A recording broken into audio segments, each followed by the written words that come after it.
Hello guys, welcome back to my YouTube channel architecture life and studies. तो आज हम बात करेंगे कि बोर्ड और नाटा या फिर हम जेईई मेन पेपर 2 को, क्योंकि क्या हो गया ना कि बहुत सारे बच्चों के प्री बोर्ड आ गए हैं। अब बोर्ड्स के डेट आ गए हैं, जैसा कि मैंने 2 दिन 3 दिन पहले एक वीडियो भी डाला था कि बोर्ड्स के जो डेट हैं, जो सेकेंड टर्म वाला हमारा 12th का बोर्ड था उसका डेट जो आ गया वो 26 अप्रैल से है। बहुत सारे स्कूल्स में प्री बोर्ड्स चालू हो गए हैं, बहुत सारे स्कूल में प्रैक्टिकल्स भी चालू हो गए। तो इस दौरान ना बच्चों को बहुत दिक्कत हो रही है और उनके बहुत सारे क्वेश्चंस भी मेरे पास आ रहे हैं कि भैया हम इसे मैनेज कैसे करें। अगर आपको इस पे स्ट्रैटेजी वीडियो चाहिए कि हम अपनी बोर्ड की तैयारी के साथ साथ हम अपनी 12th की तैयारी के साथ हम अपने नाटा और जेईई मेन सब की तैयारी कैसे करें, तो उस पर मैं एक स्ट्रैटेजी वीडियो बना दूंगा कि आप दिन मुताबिक या फिर चैप्टर मुताबिक आप कैसे कंपेयर कर सकते हैं। क्योंकि बहुत सारे टॉपिक्स ऐसे होते हैं जो सेम रहते हैं। जैसे हमारा नाटा का जो बहुत सारा टॉपिक है, जो 12th का पोर्शन है या फिर जो फिजिक्स का पोर्शन है, वो सेम इट इज़ हमारे 12th के बोर्ड में भी हमारा जो क्वेश्चन है उसी के सेम है। तो कुछ ऐसे टॉपिक्स हैं जो हम अगर पढ़ेंगे तो हमारा दोनों मैनेज हो जाएगा, हमारा बोर्ड भी मैनेज हो जाएगा और साथ साथ में हमारा नाटा या फिर जेईई मेन पेपर 2 की भी प्रिपरेशन चलती आएगी। तो आज की वीडियो में हम बात करेंगे कि हम इन सब चीज़ों से घबराएं नहीं। ठीक है, घबराने की कोई ज़रूरत नहीं है, अभी आपके पास बहुत टाइम है। मैं आपको बता दूं कि जो पेपर्स के डेट, अभी तो एप्लीकेशन फॉर्म भी नहीं आई है, तो आप ईजिली आप अपना जाओ, प्रैक्टिकल्स जितने भी हैं उसको अच्छे तरीके से हैंडल करो, जाकर के प्रैक्टिकल आराम से दो। आपके पास अभी बहुत टाइम है, जेईई मेन के लिए भी टाइम है। देखो, जेईई मेन के लिए अभी हमारे पास टोटल, अगर मैं बताऊं तो अभी आपके पास अगर आज के डेट में भी अगर जेईई मेन का एंट्रेंस एप्लीकेशन फॉर्म अवेलेबल होता है तब भी आपके पास टोटल 45 मिनिमम डेज होंगे। मिनिमम आपके पास 45 डेज होंगे। ठीक है, तो 45 डेज इनफ हो जाता है अगर आप मैथ की प्रिपरेशन अपने बोर्ड से या फिर जेईई मेन पेपर 1 के लेवल की अगर आपने मैथ की तैयारी कर रखी है। अगर बेसिकली मैं 4 चैप्टर की बात करूँ, कैलकुलस हो गया, कोऑर्डिनेट ज्योमेट्री हो गया, कोनिक सेक्शन हो गया या फिर एपीजीपी एचपी, तो ऐसे कुछ 4-5 चैप्टर है। अगर इस पर आपकी बेसिक अच्छी कमांड है तो आप एक अच्छा स्कोर कर लोगे जेईई मेन पेपर 2 में फर्स्ट अटेम्प्ट में ही। देखो, एप्टीट्यूड सेक्शन है या फिर जो ड्राइंग सेक्शन है, ड्राइंग सेक्शन के लिए आपका थोड़ी थोड़ी प्रैक्टिस चाहिए। तो अगर आपको बोर्ड से थोड़ा टाइम मिलता है तो आप उसकी प्रिपरेशन कर सकते हो, ड्राइंग की प्रिपरेशन कर सकते हो। ड्राइंग में देखो, बेसिकली हमें टोटल 5 टाइप ऑफ क्वेश्चंस पूछे जाते हैं। बहुत सारी वीडियोस में मैंने बताया कि कौन से 5 टाइप ऑफ क्वेश्चन पूछे जाते हैं। मैं डिस्क्रिप्शन में उसका लिंक भी दे दूंगा, आप जाकर के देख सकते हो कि कौन से 5 टाइप ऑफ क्वेश्चंस पूछे जाते हैं।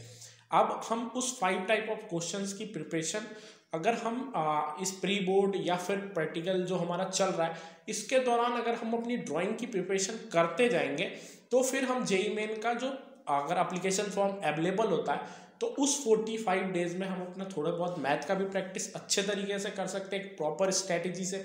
जिस दिन एप्लीकेशन फॉर्म अवेलेबल होगा उसी दिन मेरी स्ट्रैटेजी की वीडियो आपके पास पहुंच जाएगी कि अब आपको कौन सी स्ट्रैटेजी से पढ़ाई करनी है, क्योंकि उसमें पता रहता है कि हमारे पास रिमेनिंग डेज कितनी है और सिलेबस तो मुझे पता ही है। तो मैं आपको वीडियो बना करके दे दूंगा कि भैया इस तरीके से आप अपनी पूरी प्रिपरेशन कर लो। नेक्स्ट अगर हम बात करते हैं नाटा की, तो देखो नाटा का जो एंट्रेंस एग्जाम है वो आपका 2 अटेम्प्ट होंगे। अब 2 अटेम्प्ट में से जो पहला अटेम्प्ट है आपका, जो पहला अटेम्प्ट है नाटा का, वो आपका जेईई मेन पेपर 2 के बाद ही होगा। अगर मैं बताऊं कि फर्स्ट ईयर के स्टूडेंट जो आपके सीनियर्स हैं अभी उनका फर्स्ट अटेम्प्ट का पेपर भी नहीं हुआ है, फर्स्ट अटेम्प्ट का पेपर नहीं हुआ। उनका जो लास्ट एडमिशन डेट था जो कि सीओए की तरफ से तय किया गया था वो था 13 दिसंबर। मतलब उनका सेमेस्टर शुरू हुआ अभी 1 महीना भी नहीं हुआ है। तो हमारे पास प्रिपरेशन के लिए बहुत अच्छा स्पेस है, बहुत अच्छी मतलब टाइम पीरियड है। क्योंकि जेईई मेन के बाद, जेईई मेन की अगर मैं टाइम पीरियड की बात करूँ तो 45 डेज हमारे पास, अगर कल के डेट में जेईई की एप्लीकेशन आ जाती है तो हमारे पास 45 डेज है और जेईई में नाटा में कम से कम 1 मंथ का डिफरेंस होगा। तो हमारे पास नाटा के लिए कितने डेज बचेंगे? जिस दिन जेईई मेन पेपर 2 का एप्लीकेशन फॉर्म आ जाएगा उस टाइम हमारे पास बचेंगे टोटल 75 डेज, और 75 डेज इनफ होता है नाटा की प्रिपरेशन के लिए। क्योंकि नाटा में इस बार ड्राइंग तो आ नहीं रहा है, सिर्फ और सिर्फ हमारा एप्टीट्यूड क्वेश्चंस आ रहे हैं। एप्टीट्यूड में भी डिफरेंट टाइप्स ऑफ क्वेश्चन है, जैसे इंग्लिश से क्वेश्चन आ रहे हैं, फिजिक्स से आ रहे हैं, मैथ से आ रहे हैं, प्लान बेस्ड क्वेश्चंस आ रहे हैं, लोगों से रिलेटेड क्वेश्चन आ रहे हैं, सन थ्योरी से रिलेटेड क्वेश्चन आ रहे हैं। तो बहुत सारे टॉपिक्स हैं जो आपको कवर करने पड़ेंगे।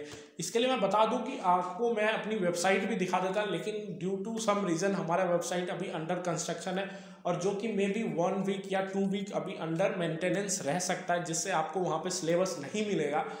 इसके लिए सॉरी, आप 4 से 5 दिन या फिर 10 दिन का वेट कर लो। मैं सिलेबस के लिए एक नया पोर्टल ही बना दूंगा, जिससे कि आप सिलेबस ले सकते हो। पहले तो हम कहते थे कि हमारी वेबसाइट से जाकर के आप सिलेबस ले सकते हैं, लेकिन अभी सिलेबस वहाँ पे आपको अवेलेबल नहीं मिलेगा हमारी वेबसाइट पे।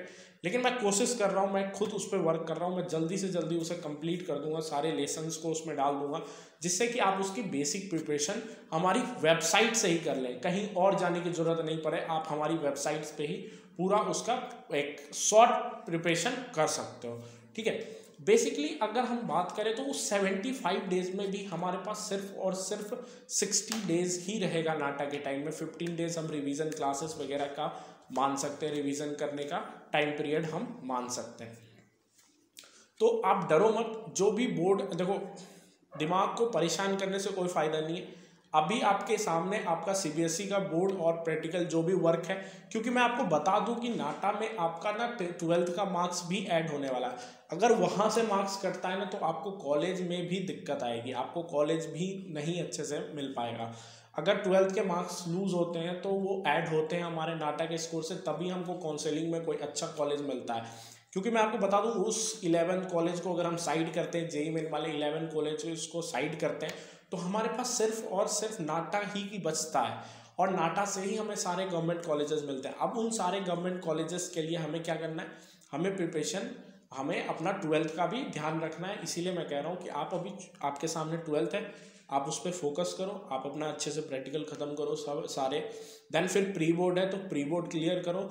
जिस दिन जेईई मेन के एप्लीकेशन डेट, उसके साथ साथ जेईई मेन के लिए आप ड्राइंग की प्रिपरेशन करते रहो, क्योंकि ड्राइंग टाइम पीरियड मांगता है, प्रैक्टिस मांगता है, क्योंकि ये एक्सपेरिमेंट का टाइम है। अभी हम एक्सपेरिमेंट करेंगे, देन हम पेपर में जाकर के एक अच्छा स्कोर कर सकते हैं, ठीक है। और कोई भी दिक्कत हो तो फ़ोन नंबर भी दिया हुआ है, कोई भी इन्फॉर्मेशन के लिए ज़्यादा रिसर्च करने की ज़रूरत नहीं है। मुझे पता है यार, मुझे कॉल कर लो, मैं आपको बता दूंगा जितनी भी ज़रूरत की चीज़ें होंगी, सिलेबस क्या है, क्या पढ़ना चाहिए, कहाँ से पढ़ना चाहिए, बुक कहाँ से मिलेगा। अगर अभी तक आपने मेरे टेलीग्राम चैनल को नहीं ज्वाइन किया तो वो भी ज्वाइन कर लो। अपनी प्रिपरेशन अच्छे तरीके से बॉटम लेवल से शुरू करो, ठीक है। जेईई मेन के लिए पहले आपका जेईई मेन होगा, देन फिर नाटा होगा। नाटा और जेईई मेन में 1 मंथ का डिफरेंस रहेगा, और जेईई मेन में लगभग आपके पास टोटल अभी 45 डेज अवेलेबल है। तो आप चैनल को सब्सक्राइब कर लेना और बेल आइकन जरूर बजा देना, क्योंकि आगे भी आपको आर्किटेक्चर से रिगार्डिंग जो भी अपडेट्स होगी आपको हमारे चैनल पे मिलती रहेगी।